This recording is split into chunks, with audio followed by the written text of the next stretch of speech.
ಹೇಳ್ತಿದ್ರಿ ಸರ್ಕಾರ ಬೀಳುತ್ತೆ ಅಂತ, ಇನ್ನೊಂದು ಜಾರಿನ ಸರ್ಕಾರ ಬೀಳುತ್ತೆ ಮತ್ತೆ ದೊಡ್ಡ ಮಟ್ಟದಲ್ಲಿ ಆಪರೇಷನ್ ನಡೀತಿದೆ ಅಂತ ಆರೋಪ ಕೇಳ್ತಾರೆ. ನೋಡಿ, ಈಗ ಸರ್ಕಾರ ಬೀಳಿಸೋದು ಇನ್ನೊಂದು ನಮ್ಮ ಉದ್ದೇಶ ಯಾವುದೂ ಇಲ್ಲ. ನಾವೇನಿದೆ ಪ್ರಜಾತಂತ್ರದಲ್ಲಿ ನಂಬಿಕೆ ಇರುವಂಥದ್ದು.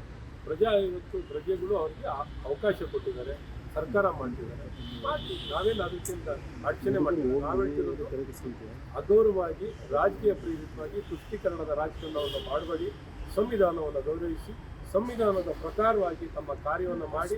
ನಾವು ಎದುರಿಸ್ತಿರೋದು ಲೋಕಸಭಾ ಚುನಾವಣೆ. ಲೋಕಸಭಾ ಚುನಾವಣೆಯಲ್ಲಿ ನರೇಂದ್ರ ಮೋದಿಯವರನ್ನ ಪ್ರತಿಯೊಬ್ಬ ಭಾರತೀಯನು ಪ್ರತಿಯೊಬ್ಬ ಕನ್ನಡಿಗನೂ ಪ್ರೀತಿಸ್ತಾರೆ. ಹಾಗಾಗಿ ನಾವು ಈ ಲೋಕಸಭಾ ಚುನಾವಣೆಯಲ್ಲಿ ಪ್ರಜಾತಂತ್ರ ವ್ಯವಸ್ಥೆಯಲ್ಲಿ ಪ್ರಜೆಗಳ ಮತವನ್ನು ನಾವು ಯಾಚನೆಯನ್ನು ಮಾಡ್ತೀವಿ. ಎಲ್ಲರೂ ನರೇಂದ್ರ ಮೋದಿಯವರಿಗೆ ಬೆಂಬಲಿಸ್ತಾರೆ. ನಾವು ದೊಡ್ಡ ಒಂದು ಬಹುಮತವನ್ನು 28ಕ್ಕೆ 28 ಸೀಟನ್ನು ಕರ್ನಾಟಕದಲ್ಲಿ ಗೆಲ್ತೀವಿ. ಹಾಗಾಗಿ ಇವರನ್ನು ಬೀಳಿಸೋದು ಏಳಿಸೋದು ನಮ್ಗೆ ಯಾವುದು ಇಲ್ಲ.